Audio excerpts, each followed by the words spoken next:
Degree പ്രിലിംസിന്റെ ഒന്നാം ഘട്ട പരീക്ഷ കഴിഞ്ഞു, രണ്ടാം ഘട്ട പരീക്ഷ കഴിഞ്ഞു, മൂന്നാം ഘട്ട പരീക്ഷ നടക്കാൻ പോകുന്നതേ ഉള്ളൂ. അതെപ്പോഴാണ്? ജൂൺ മാസം ആദ്യം, ജൂൺ മാസം 6-ാം തീയതിയാണ് നടക്കാൻ പോകുന്നത്. ഇനി ഫസ്റ്റ് ഘട്ടം കഴിഞ്ഞവരും ഒന്നാം ഘട്ടം കഴിഞ്ഞവരും രണ്ടാം ഘട്ടം കഴിഞ്ഞവരും ആശ്വാസകരമായിട്ട് വളരെ ഫ്രീ ആയിട്ട് ഇരിക്കുകയാണെന്നാണ് എനിക്ക് തോന്നുന്നത്. എന്തുകൊണ്ടാ? മെയിൻസിന്റെ സിലബസ് വന്നിട്ടില്ല, മെയിൻസിന്റെ ഡേറ്റ് വന്നിട്ടില്ല. മൂന്നാം ഘട്ടക്കാർ പിന്നെ പരീക്ഷയിൽ ഇൻവോൾവ് ആണ്. അവർക്ക് മൂന്നാം ഘട്ട പരീക്ഷ ജൂൺ 5-ാം തീയതി വരെ അവർ ഇനി നോക്കേണ്ട. ഇവിടെ നമുക്ക് ഉണ്ടാവുന്ന പ്രശ്നങ്ങൾ എന്തൊക്കെയാ? ഒന്നാമത്തെ പ്രശ്നം, സിലബസ് വന്നിട്ടില്ല. സിലബസ് വരും. ഓഗസ്റ്റിന്റെ കലണ്ടർ ഇന്നലെ വന്നപ്പോൾ സിലബസ് വരും, അതുപോലെ എക്സാം ഡേറ്റ് വരും നമ്മൾ പ്രതീക്ഷിച്ചു, കിട്ടിയില്ല. ആശ്വാസകരമായിട്ടുള്ള കാര്യമാണ്, ഓഗസ്റ്റിൽ എക്സാം ഇല്ല. നമുക്ക് ഓരോന്ന് നോക്കാം. ഈ തവണ നടക്കാൻ പോകുന്ന പരീക്ഷകൾ ഏതൊക്കെയാ? ഒന്നാമത്തെ പരീക്ഷ SI പരീക്ഷ, രണ്ടാമത്തത് യൂണിവേഴ്സിറ്റി അസിസ്റ്റന്റ് പരീക്ഷ, മൂന്നാമത്തെ കമ്പനി ബോർഡിന്റെ പരീക്ഷ, കമ്പനി ബോർഡ് അസിസ്റ്റന്റിന്റെ പരീക്ഷ. SI എക്സാം കഴിഞ്ഞ 2 വർഷങ്ങളിൽ എടുത്തു നോക്കാം. 2024 2025 2024 സെപ്റ്റംബറിലായിരുന്നു പരീക്ഷ. സെപ്റ്റംബർ 26-ാം തീയതി ആയിരുന്നു പരീക്ഷ. ഇനി അതിനുശേഷം 2025 ഓഗസ്റ്റ് 30-ാം തീയതി ആയിരുന്നു പരീക്ഷ, SI പരീക്ഷ. സോ ഈ തവണയും ഓഗസ്റ്റ് കലണ്ടറിൽ ഏതായാലും ഇല്ല. അപ്പോൾ സെപ്റ്റംബർ കലണ്ടറിലായിരിക്കും വരാൻ പോകുന്നത്. സെപ്റ്റംബർ പകുതിയിലായിരിക്കും ആ പരീക്ഷ നടക്കാൻ പോകുന്നത്, അല്ലേ?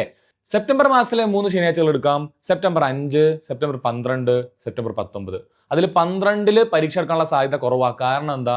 സെപ്റ്റംബർ 12 സെക്കൻഡ് സാറ്റർഡേയാണ്. സെക്കൻഡ് സാറ്റർഡേ പൊതുവേ PSC പരീക്ഷ നടത്താറില്ല. അപ്പോൾ സെപ്റ്റംബർ 5-നോ സെപ്റ്റംബർ 19-നോ എന്ത് പ്രതീക്ഷിക്കാം? SI പരീക്ഷ പ്രതീക്ഷിക്കാം. SIയുടെ പരിപാടി അവിടെ കഴിഞ്ഞു. അതിലിനി മെയിൻസിന്റെ ഡേറ്റ് മാത്രം ആലോചിച്ചാൽ മതി. സിലബസ് ഓൾറെഡി നമ്മുടെ കയ്യിലുണ്ട്. ഫസ്റ്റ് ഘട്ടവും രണ്ടാമത്തെ ഘട്ടവും ഒരു 40, 45, 50, 40-ന്റെ മുകളിലുള്ള എല്ലാവരും 50 റേഞ്ചിലുള്ള എല്ലാവരും SI പഠിച്ചു തുടങ്ങുക എന്നുള്ളത് തന്നെയാണ്. വേറെ ഒന്നും ആലോചിക്കാനില്ല. പഠിച്ചു തുടങ്ങുക, ഫുൾ ഫ്ലെഡ്ജ് ആയിട്ട് തുടങ്ങുക.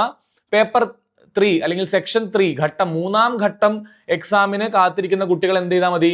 ജനറൽ പേപ്പർ പഠിച്ചാൽ മതി. 45 മാർക്ക് ഒഴികെയുള്ള ബാക്കി ജനറൽ പേപ്പർ അവരുടെ കയ്യിലുണ്ടാവും. പ്രശ്നമുള്ളതല്ല. SIയുടെ കാര്യം ഓക്കെയാണ്. ഘട്ടം 3 ഉള്ളവർ എന്ത് ചെയ്യുക? 3-ാം ഘട്ടമുള്ളവർ ജനറൽ പേപ്പർ തന്നെ പഠിക്കുന്നുണ്ട്. നിങ്ങൾ പേടിക്കേണ്ട കാര്യമില്ല. 1-ാം ഘട്ടം 2-ാം ഘട്ടം കഴിഞ്ഞവർ SIയുടെ കാര്യത്തിൽ സ്പെഷ്യൽ ടോപ്പിക്കിനും ജനറൽ ടോപ്പിക്കിനും ഒരേ വെയിറ്റേജ് കൊടുത്ത് പഠിച്ചു തുടങ്ങുക. SIയുടെ കാര്യം കഴിഞ്ഞു. ഇനി യൂണിവേഴ്സിറ്റി അസിസ്റ്റന്റ് പരീക്ഷ, കമ്പനി ബോർഡ് പരീക്ഷ, കൂടാതെ SBCID എന്ന് പറയുന്ന പരീക്ഷ. ഈ 2 പരീക്ഷകളുടെ കുഴപ്പം എന്താ? SIയുടെ കാര്യത്തിൽ നമുക്ക് എന്തറിയാമായിരുന്നു? സിലബസ് അറിയാമായിരുന്നു. ഈ 3 പരീക്ഷകളുടെയും സിലബസിന്റെ കാര്യത്തിൽ കുറച്ച് സംശയങ്ങളുണ്ട്. University assistant, company board assistant, SBCID കഴിഞ്ഞ വട്ടങ്ങളിൽ ഈ പരീക്ഷ നടന്നപ്പോൾ ഒരൊറ്റ ഘട്ട പരീക്ഷയായിരുന്നു, അല്ല ഒരൊറ്റ പേപ്പറേ ഉണ്ടായിരുന്നുള്ളൂ മെയിൻസ് പരീക്ഷയ്ക്ക്. പക്ഷെ അതിനുശേഷം നടന്ന LSGS പഞ്ചായത്ത് സെക്രട്ടറി പരീക്ഷയായാലും സെക്രട്ടറി അസിസ്റ്റന്റ് പരീക്ഷയായാലും 2 പേപ്പറുകൾ ഉണ്ടായിരുന്നു. അതുകൊണ്ട് യൂണിവേഴ്സിറ്റി അസിസ്റ്റന്റ് പോലുള്ള പരീക്ഷയ്ക്ക് 2 പേപ്പർ ഉണ്ടാവാനുള്ള സാധ്യതയുണ്ട്. SBCIDയും അതുപോലെ തന്നെ കമ്പനി ബോർഡ് അസിസ്റ്റന്റും സെയിം ആയിരിക്കാനാണ് സാധ്യത. ഒറ്റ പേപ്പർ ഉണ്ടായിരിക്കാനാണ് സാധ്യത. സെയിം സിലബസ് ആവാനാണ് സാധ്യത. സ്പെഷ്യൽ ടോപ്പിൽ കുറച്ച് മാറ്റം വന്നാൽ മാത്രമേ ഉള്ളൂ. വേറെ പ്രത്യേകിച്ച് മാറ്റമൊന്നും വരാനില്ല. സോ സിലബസ് ഇനി വരുന്നത് വരെ ഘട്ടം 1-ലെയും ഘട്ടം 2-ലെയും 1-ാം ഘട്ടത്തിലെയും 2-ാം ഘട്ടത്തിലെ കുട്ടികളും കാത്തിരിക്കണോ? വേണ്ട. എന്തായാലും സെപ്റ്റംബർ 5-നോ സെപ്റ്റംബർ 19-നോ അതിനുശേഷമുള്ള ശനിയാഴ്ചയോ പരീക്ഷ ഉണ്ടാവും. മാക്സിമം ഒക്ടോബർ ആദ്യത്തെ ശനിയാഴ്ച വരെ പോകും. അതിൽ കൂടുതൽ പോവില്ല. സോ എന്ത് ചെയ്യുക? നിങ്ങൾ ജനറൽ ടോപ്പിക് പഠിച്ചോളൂ. സ്പെഷ്യൽ ടോപ്പിക്കിന്റെ കുറച്ച് ടോപ്പിക്ക് നിങ്ങൾക്ക് അറിയാലോ. യൂണിവേഴ്സിറ്റിയിൽ UGC, NEP മുതലായ ടോപ്പിക്ക് എന്തായാലും സ്പെഷ്യൽ ടോപ്പിക്കിൽ ഉണ്ട് എന്നുള്ളത് ഉറപ്പ്. അത് മാറ്റപ്പെടില്ല. സോ നിങ്ങൾ എന്ത് ചെയ്യുക? ഇനിയുള്ള ദിവസങ്ങളിൽ സ്പെഷ്യൽ ടോപ്പിക് കുറച്ച് പയ്യെ നോക്കി തുടങ്ങുക. നിങ്ങളുടെ ജനറൽ ടോപ്പിക് റിവൈസ് ചെയ്തുകൊണ്ടേയിരിക്കുക. കഴിഞ്ഞ വട്ടത്തെ സെക്രട്ടറി അസിസ്റ്റന്റിൽ കുട്ടികൾ കാണിച്ച മണ്ടത്തരം എന്താണെന്ന് അറിയോ? കഴിഞ്ഞ വട്ടത്തെ സെക്രട്ടറി അസിസ്റ്റന്റിൽ കുട്ടികൾ കൂടുതൽ എവിടെ കോൺസെൻട്രേറ്റ് ചെയ്തു? സ്പെഷ്യൽ ടോപ്പിക്കിൽ കോൺസെൻട്രേറ്റ് ചെയ്തു. പക്ഷേ ജയിച്ചവരുടെ റാങ്ക് ലിസ്റ്റ് എടുത്ത് നോക്കിയാൽ ജയിച്ചവർക്ക് പേപ്പർ 1-ലാണ് മാർക്ക് കൂടുതൽ കിട്ടിയിട്ടുള്ളത്. പേപ്പർ 2-ന് എല്ലാവർക്കും ഒരു 70 above മാർക്ക് കിട്ടി എന്നുള്ളതാണ്. പേപ്പർ 1-ൽ മാർക്ക് കുറച്ച് കിട്ടിയ ആളുകൾ പേപ്പർ 1-ൽ 70 to 80 കിട്ടാത്ത ആളുകളാണ് പുറത്തായത്. ഓക്കെ, സ്പെഷ്യൽ ടോപ്പിക്ക് നിങ്ങൾ നല്ലോണം പഠിക്കും. പരീക്ഷ എളുപ്പമായാലോ പാടായാലോ എല്ലാവരും ഒരുപോലെ ബാധിക്കും. ജനറൽ ടോപ്പിക്കിൽ മാർക്ക് കുറഞ്ഞു പോയി കഴിഞ്ഞാൽ പ്രിലിംസിൽ ഇതെല്ലാവരും പഠിച്ച കാര്യമാണ്. അവിടെ നമ്മൾ മെയിൻസിൽ കോൺസെൻട്രേറ്റ് ചെയ്തില്ല എന്നുണ്ടെങ്കിൽ ബാക്കി എല്ലാവരും മാർക്ക് കൊണ്ടുപോകും, നമ്മൾ പുറകിലായി പോകും. ജനറൽ ടോപ്പിക്കിനെ വിട്ട് കളയരുത്. കഴിഞ്ഞ ദിവസം നമ്മളൊരു വീഡിയോ ചെയ്തിട്ടുണ്ട്, എന്തുകൊണ്ട് പ്രിലിംസ് കിട്ടുന്നു മെയിൻസ് പൊട്ടുന്നു. പ്രിലിംസ് കിട്ടിയാലും മെയിൻസ് പൊട്ടാനുള്ള കാരണം എന്താണ്? പ്രിലിംസ് കിട്ടും മെയിൻസ് പൊട്ടും. അങ്ങനെ ഒരു തമ്മിൽ ഞാൻ മുകളിൽ കാണിക്കാം. അതിന്റെ ലിങ്കും ഞാൻ കൊടുക്കാം. അതൊന്ന് കണ്ടു നോക്കുക. 5 കാരണങ്ങൾ വ്യക്തമായിട്ട് ആശാ മിസ് പറഞ്ഞു തരുന്നുണ്ട്.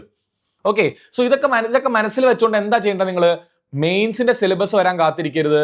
SBCID ആയിക്കോട്ടെ, യൂണിവേഴ്സിറ്റി അസിസ്റ്റന്റ് ആയിക്കോട്ടെ, കമ്പനി ബോർഡ് ആയിക്കോട്ടെ, ജനറൽ പേപ്പർ അങ്ങ് പഠിച്ചു തുടങ്ങുക. അതിന്റെ കൂടെ നമ്മുടെ ഇപ്പൊ കയ്യിലുള്ള സിലബസിലുള്ള സ്പെഷ്യൽ ടോപ്പിക് ഇല്ലേ, അത് വെച്ചങ്ങ് തുടങ്ങുക. സിലബസ് വരുമ്പോൾ നമ്മൾ എന്തായിട്ടുണ്ടാവും, ജനറൽ ടോപ്പിക്കിന്റെ 1 റൗണ്ട് റിവിഷൻ കഴിഞ്ഞിട്ടുണ്ടാവും, കുറച്ച് സ്പെഷ്യൽ ടോപ്പിക്കും പഠിച്ചു വെച്ചിട്ടുണ്ടാവും. ഇനി പേപ്പർ 2ന്റെ പുതിയ പേപ്പർ 2 വന്നാലും നമുക്ക് പ്രശ്നം വരാൻ പോകുന്നില്ല. ജനറൽ ടോപ്പിക് എന്തായാലും മാറാൻ പോകുന്നില്ല. ഇത് പ്രഡിക്റ്റ് ചെയ്തുകൊണ്ട് ഒരു വീഡിയോ ഞാൻ ചെയ്തിട്ടുണ്ട്, എങ്ങനെയായിരിക്കും സിലബസ് എന്നുള്ളൊരു വീഡിയോ ചെയ്തിട്ടുണ്ട്. ആ വീഡിയോയുടെ ലിങ്കും തമ്മിലും ഞാൻ കൊടുക്കാം, അതും കൂടി ഒന്ന് കണ്ടു നോക്കുക. ഈ 3 വീഡിയോയും കണ്ടു കഴിയുമ്പോൾ നിങ്ങൾക്ക് ഒരു ഐഡിയ കിട്ടും, എവിടെയാ തുടങ്ങേണ്ടത്, എന്താ പഠിക്കേണ്ടത്, എവിടെ തുടങ്ങണം, ആർക്കൊക്കെ മെയിൻസ് എഴുതാം. പിന്നെ ഫസ്റ്റ് ഘട്ടവും 2ാം ഘട്ടവും വെച്ച് നോക്കുമ്പോൾ ആർക്കൊക്കെ മെയിൻസ് പഠിച്ചു തുടങ്ങാം എന്ന് പറഞ്ഞുകൊണ്ട് ഞാനൊരു വീഡിയോ ചെയ്തിട്ടുണ്ട്. സോ ആശാ മിസ്സിന്റെ ആ വീഡിയോയും എൻ്റെ 2 വീഡിയോയും കണ്ടു കഴിഞ്ഞാൽ നിങ്ങൾക്ക് ഒരു ധാരണ കിട്ടും എവിടെ പഠിച്ചു തുടങ്ങാന്നുള്ളത്. സോ SI പരീക്ഷയുടെ കാര്യമായി, യൂണിവേഴ്സിറ്റി അസിസ്റ്റന്റ് കാര്യമായി, കമ്പനി ബോർഡ്, SBCID, ഈ 3 പരീക്ഷകൾ നിങ്ങൾ എന്ത് ചെയ്യുക, ജനറൽ ടോപ്പിക്കുകൾ വെച്ച് പഠിച്ചു തുടങ്ങുക. മെയിൻസിന്റെ ഡേറ്റ് സെപ്റ്റംബർ 5-നോ സെപ്റ്റംബർ 19-നോ സെപ്റ്റംബർ അവസാനത്തെ ശനിയാഴ്ചയോ ഒക്ടോബർ ആദ്യത്തെ ശനിയാഴ്ചയോ ഈ ഡേറ്റുകളിലായിരിക്കും വരാൻ പോകുന്നത്. SI ആയാലും യൂണിവേഴ്സിറ്റി അസിസ്റ്റന്റ് ആയാലും എങ്ങനെ നോക്കിയാലും ഒരു 100 ദിവസത്തിന്റെ അടുത്ത് സമയം ബാക്കിയുണ്ട്. ഇപ്പൊ തുടങ്ങിയാൽ പേടിക്കണ്ട. ഇനി 3ാം ഘട്ടക്കാർ ഇതൊന്നും ചെയ്യണ്ടെന്നേ, അവരെന്ത് ചെയ്താൽ മതി, ജനറൽ ടോപ്പിക്ക് പഠിച്ചാൽ മതി, വേറെ ഒന്നും ചെയ്യണ്ട. അവർ ജനറൽ ടോപ്പിക് ഇപ്പൊ പഠിക്കുന്നില്ലേ പരീക്ഷയ്ക്ക് വേണ്ടി, ഇത് നിങ്ങൾക്ക് എവിടെ ഉപകാരപ്പെടും, അപ്പുറത്ത് പേപ്പർ 1-ലോ അല്ലെങ്കിൽ ജനറൽ ടോപ്പിക്കിലോ ഉപകാരപ്പെടും. നിങ്ങൾ ആരും പേടിക്കേണ്ട കാര്യമില്ല. ആ പരീക്ഷ തീരുന്നതിന്റെ അന്ന് ജൂൺ 5-ന് പിറ്റേന്ന് മുതൽ എന്ത് ചെയ്യുക, ജൂൺ 6-ന് പിറ്റേന്ന് മുതൽ എന്ത് ചെയ്താൽ മതി, നിങ്ങൾ സ്പെഷ്യൽ ടോപ്പിക് പഠിച്ചു തുടങ്ങിയാൽ മതി. അപ്പോഴേക്കും സിലബസ് വരും. ഇനി നിങ്ങൾക്ക് ഒരു ചോദ്യം ഉണ്ടാവും, സാർ ഇതൊക്കെ ശരിയാ, സിലബസ് എന്ന് വരും, ഐഡിയ ഒക്കെ കൊള്ളാം, സിലബസ് എന്ന് വരുന്ന ചോദ്യത്തിന് ജൂൺ 5-ാം തീയതി എന്തായാലും പരീക്ഷ എല്ലാം കഴിയും, 3 ഘട്ടവും കഴിയും, അന്ന് സിലബസ് വരാനുള്ള സാധ്യതയുണ്ട്, ഒന്നാമത്തെ സാധ്യത. അതല്ലെങ്കിൽ പിന്നെ ജൂൺ 25-ന് ഓഗസ്റ്റ് മാസം കഴിഞ്ഞിട്ടുള്ള സെപ്റ്റംബർ മാസത്തിന്റെ കലണ്ടർ വരും. ആ സെപ്റ്റംബർ മാസത്തിൽ ഈ പരീക്ഷ എന്തായാലും കാണും, അവിടെ സിലബസ് ഉണ്ടാവും. അപ്പോൾ ഒന്നെങ്കിൽ ജൂൺ 6 അല്ലെങ്കിൽ ജൂൺ 25, അതാണ് വേസ്റ്റ് കേസിൽ സംഭവിക്കാൻ പോകുന്നത്. ഈ 2-3 ആഴ്ചകളിൽ തന്നെ സിലബസ് വരും, നിങ്ങൾ പേടിക്കേണ്ട കാര്യമില്ല. സിലബസിൽ മാറ്റം ഉണ്ടെങ്കിൽ വരും, വന്നില്ലെങ്കിൽ മാറ്റമില്ല എന്ന് വിചാരിച്ചങ്ങ് പഠിക്കുക. ഇനി വേസ്റ്റ് കേസിൽ ജൂൺ 6-നോ അല്ലെങ്കിൽ ജൂൺ 25-ന്റെ സെപ്റ്റംബർ കലണ്ടറിലോ എന്തായാലും സിലബസിലുണ്ടാവും. ഇതൊന്നും ആലോചിക്കേണ്ട കാര്യമില്ല. വ്യക്തമായ ഒരു ഷെഡ്യൂൾ വെച്ച് പഠിച്ച് തുടങ്ങാന്നുള്ളതാണ്. ഈ ജനറൽ ടോപ്പിക്കും സ്പെഷ്യൽ ടോപ്പിക്കും എല്ലാം മനസ്സിലാക്കി വ്യക്തമായ ഒരു ടൈം ടേബിൾ വെച്ചിട്ട് ഈ മെയിൻസ് ഒക്കെ വരുമ്പോൾ എന്താണെന്ന് അറിയോ, സബ്ജക്ട് സ്പെസിഫിക് ആവും. ഇന്ന ടോപ്പിക് NEP പഠിക്കണം, UGC പഠിക്കണം, അല്ലെങ്കിൽ സ്പെഷ്യൽ ടോപ്പിക്ക് BNSS ഒക്കെ പഠിക്കണം എന്ന് പറയുമ്പോൾ ഇതിന് മുന്നേ ലിസ്റ്റിലുള്ള ഒരാള് നമുക്കിരുന്ന് കുറച്ച് കാര്യങ്ങൾ പറഞ്ഞുതരാൻ, നമ്മളൊന്ന് ഗൈഡ് ചെയ്യാൻ, ഒന്ന് വഴി കാട്ടാൻ ഉണ്ടെന്നുണ്ടെങ്കിൽ നല്ലതാണോ മോശമാണോ? നല്ലതാണ്. അവിടെ ഒരു മെൻറ്ററിന്റെ സഹായത്തോടു കൂടി ലൈവ് ക്ലാസ്സോട് കൂടി ചില ഇൻസ്റ്റിറ്റ്യൂട്ടുകൾ നിങ്ങൾ പഠിക്കുമ്പോൾ അല്ലെങ്കിൽ ചില സ്ഥലങ്ങളിൽ നിങ്ങൾ ജോയിൻ ചെയ്യുമ്പോൾ റെക്കോർഡഡ് ക്ലാസ് മാത്രമേ കാണുന്നുള്ളൂ, അല്ലെങ്കിൽ ലൈവ് ക്ലാസ് മാത്രമേ കാണുള്ളൂ. അതിന്റെ പ്രശ്നം എന്താ, നിങ്ങളുടെ സംശയങ്ങൾ ആർ തീർത്തു തരും. നിങ്ങൾക്കൊരു മെൻറ്റർ ഉണ്ടെങ്കിൽ ലൈവ് ക്ലാസ്സിൽ നിങ്ങൾക്ക് എൻഗേജഡ് ആയിട്ടിരുന്ന് സംശയങ്ങളെല്ലാം ചോദിക്കാൻ പറ്റുമെന്നുണ്ടെങ്കിൽ നിങ്ങൾ ഓൾറെഡി പഠിക്കുന്ന ആളായിരിക്കണം കേട്ടോ. എല്ലാം നമുക്കൊന്നും തരാൻ പറ്റില്ല. നിങ്ങൾ സീരിയസ് ആസ്പിറൻ്റ് ആണ്, ഈ 100 ദിവസം അതിനുവേണ്ടി മാറ്റി വെക്കാൻ റെഡി ആണെന്നുണ്ടെങ്കിൽ ഒരു മെൻറ്ററുടെ സഹായത്തോടുകൂടി, ലൈവ് ക്ലാസിന്റെ സഹായത്തോടുകൂടി. ഇനി ലൈവ് ക്ലാസ് കൊണ്ട് മാത്രം ക്ലാസ് പഠിപ്പിച്ച് തീർക്കാൻ പറ്റുമോ ഇത്ര ദിവസം കൊണ്ട്? പറ്റില്ല. അവിടെ റെക്കോർഡഡ് ക്ലാസ്സും കൂടെ വേണം. സോ റെക്കോർഡഡ് ക്ലാസ് ഉണ്ടെന്ന് വിചാരിക്കുക. റെക്കോർഡഡ് ക്ലാസ് ഉണ്ട്, അതിനുവേണ്ടി ഡെയിലി ബേസിൽ ലൈവ് ക്ലാസ് ഉണ്ട്, നിങ്ങളെ സഹായിക്കാൻ ഒരു മെൻറ്റർ ഉണ്ട്, മോക്ക് ടെസ്റ്റുകൾ തരുന്നുണ്ട്, വീക്ക്ലി എക്സാംസ് കിട്ടുന്നുണ്ട്. ഇതെല്ലാം ഉണ്ടെന്നുണ്ടെങ്കിൽ ഇത് ക്വാളിഫൈ ചെയ്യാൻ പറ്റുന്നതേ ഉള്ളൂ. കഴിഞ്ഞ വട്ടത്തെ മാർക്ക് എടുത്ത് നോക്കിയാൽ 1 മാർക്കിൻ്റെയും 1.5 മാർക്കിൻ്റെയും ഡിഫറൻസിൽ 100ഓളം വിദ്യാർത്ഥികളെ പുറത്താകുന്നത്. സോ ഓരോ മാർക്കും വിലപ്പെട്ടതാണ്. പ്രത്യേകിച്ച് മെയിൻസിൻ്റെ കാര്യത്തിൽ നിങ്ങളെ ജോലിയിൽ എത്തിക്കാൻ പോകുന്ന യൂണിവേഴ്സിറ്റി അസിസ്റ്റൻ്റ് ഒക്കെ ലെവൽ ഓഫ് സ്റ്റാറ്റസ് നിങ്ങൾക്ക് അറിയാം. അത് ഫിനാൻഷ്യൽ സ്റ്റെബിലിറ്റി ആയിക്കോട്ടെ, ഇനി അങ്ങോട്ട് പോയാൽ സോഷ്യൽ സ്റ്റെബിലിറ്റി, സോഷ്യൽ സ്റ്റാറ്റസ് ആയിക്കോട്ടെ, എന്തുകൊണ്ടും ഗവൺമെൻറ് ജോലികളിലെ ഏറ്റവും നല്ല ജോലികളിൽ പെട്ടതാണ്. ഇനി കമ്പനി ബോർഡ് അസിസ്റ്റന്റ് കഴിഞ്ഞ വട്ടം 3000ഓളം വേക്കൻസി പോയ പരീക്ഷ. ഇങ്ങനൊരു അവസരം ഇനി 3 കൊല്ലം കഴിഞ്ഞിട്ടേ വരാൻ പോകുന്നുള്ളൂ. ഏത് ഡിഗ്രി ലെവൽ പരീക്ഷ എടുത്തോ, LSGS എടുത്തോ, സെക്രട്ടറി അസിസ്റ്റന്റ് എടുത്തോ, 3000ഓളം ഒഴിവൊന്നും ഒരിക്കലും ഡിഗ്രി ലെവൽ പരീക്ഷയ്ക്ക് പോകാറില്ല. അങ്ങനെ ഒരു അവസരം ഈ മാസം ഈ പരീക്ഷയ്ക്ക് പഠിക്കുന്നവർക്ക് മാത്രമേ ഉള്ളൂ. സെപ്റ്റംബർ 3 ദിവസങ്ങളിലും ഒക്ടോബർ ആദ്യത്തെ 2 ശനിയാഴ്ചകളിലും ഈ പരീക്ഷ പ്രതീക്ഷിക്കാം. എല്ലാവരും പഠിച്ചു തുടങ്ങുക. താഴെ കാണുന്ന നമ്പറിൽ വിളിക്കുക. എല്ലാ കോഴ്സുകളും CC പ്രൊവൈഡ് ചെയ്യുന്നുണ്ട്. അതിൽ SI കോഴ്സിനും യൂണിവേഴ്സിറ്റി കോഴ്സിനും കമ്പനി ബോർഡ് കോഴ്സിനും SBCID കോഴ്സിനും പ്രത്യേകം പരിഗണന കൊടുത്തുകൊണ്ടുള്ള പ്രത്യേകം ഷെഡ്യൂളും പ്രത്യേകം മെൻറ്ററും നിങ്ങൾക്ക് വേണ്ടി റെഡിയാണ്. താഴെ കാണുന്ന നമ്പറിൽ വിളിക്കുക, കോൺടാക്ട് ചെയ്യുക. എന്ത് ഡൗട്ട് വേണമെങ്കിലും ചോദിക്കാം. ഇനിയും നമ്മുടെ ചാനൽ സബ്സ്ക്രൈബ് ചെയ്യാത്തവർ സബ്സ്ക്രൈബ് ചെയ്യുക. ഇനിയും ഞങ്ങൾ തുറതുരാ വീഡിയോ ചെയ്യുന്നുണ്ടാവും. മെയിൻസിന് വേണ്ടിയിട്ടുള്ള അപ്ഡേറ്റ്സ് എല്ലാം ഞങ്ങൾ ചെയ്യുന്നുണ്ടാവും. ഇന്നലത്തെ കലണ്ടർ വീഡിയോ കാണാത്തവരും ഞാൻ മുകളിൽ പറഞ്ഞ വീഡിയോ കാണാത്തവരും എന്ത് ചെയ്യുക, എല്ലാവരും കാണുക. നമുക്ക് പഠിച്ചു നോക്കാം, ഈ മെയിൻസ് കിട്ടുമെന്ന് നോക്കാം. അടുത്ത തവണ ഇനി LSGS വന്നാൽ വന്നു, ഒരു ഉറപ്പില്ല അടുത്ത മെയിൻസിന്റെ കാര്യത്തിൽ.